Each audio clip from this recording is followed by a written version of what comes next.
Hello, I'm Sean Day9 Plott, and I'm here in Santa Monica, California at the Red Bull HQ, at the Red Bull Training Grounds StarCraft II training event.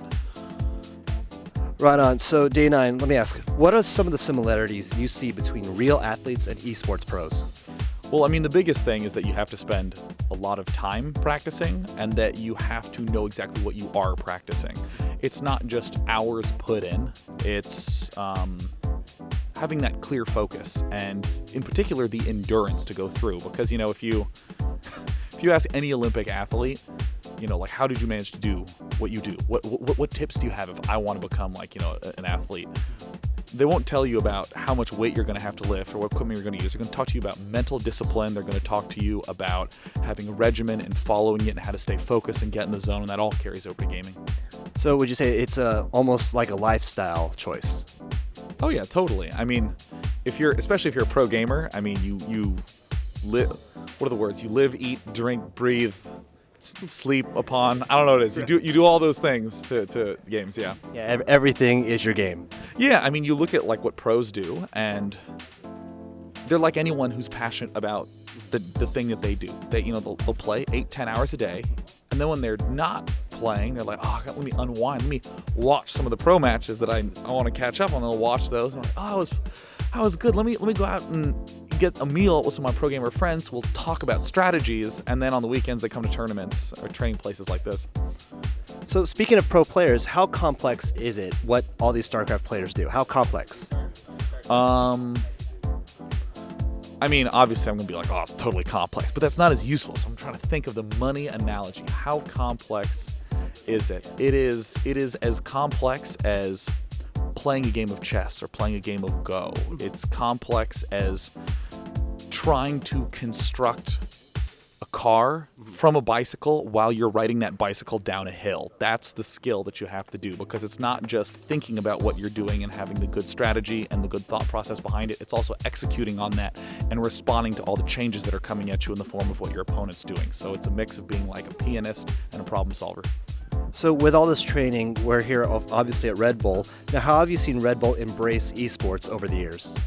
Well, I mean, I think in a number of ways. For one, there's events like this, just stepping in a big way, doing this, the Battlegrounds at PAX, the Red Bull Land Orlando at Full Sail, having it in their office. Like, you know, it's really easy to just go to, you know, a common venue or to go to an existing tournament, just sort of piggyback on there and be like, we just put our brand there. But no, I mean, this is being organized by Red Bull. They have a head of esports as a position.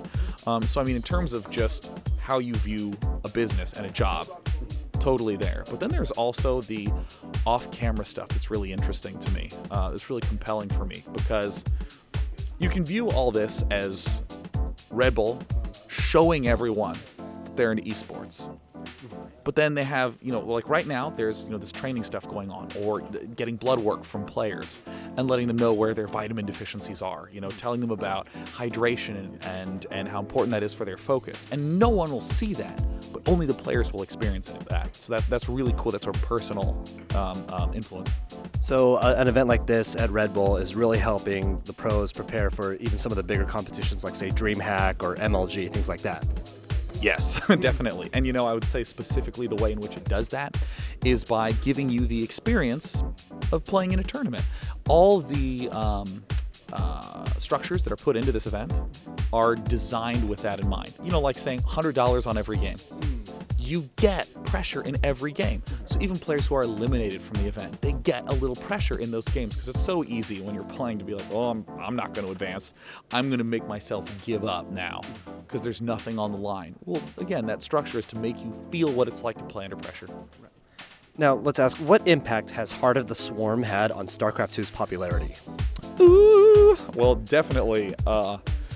From the observer standpoint, there's so many diverse strategies, and the strategies now tend to be based more on finesse and execution than on just the, oh, whoop, you didn't have the right defense prepared, so I won. So it's really cool. You get these really interesting back and forth struggles. So, you know, we've seen tons of spikes in viewer numbers. Like a lot of the majors, like there was the MLG championship that happened right after launch. both the DreamHack events, the WCS Europe, all peaked at like 125,000 concurrents, which is about as big as really any esports broadcast is getting.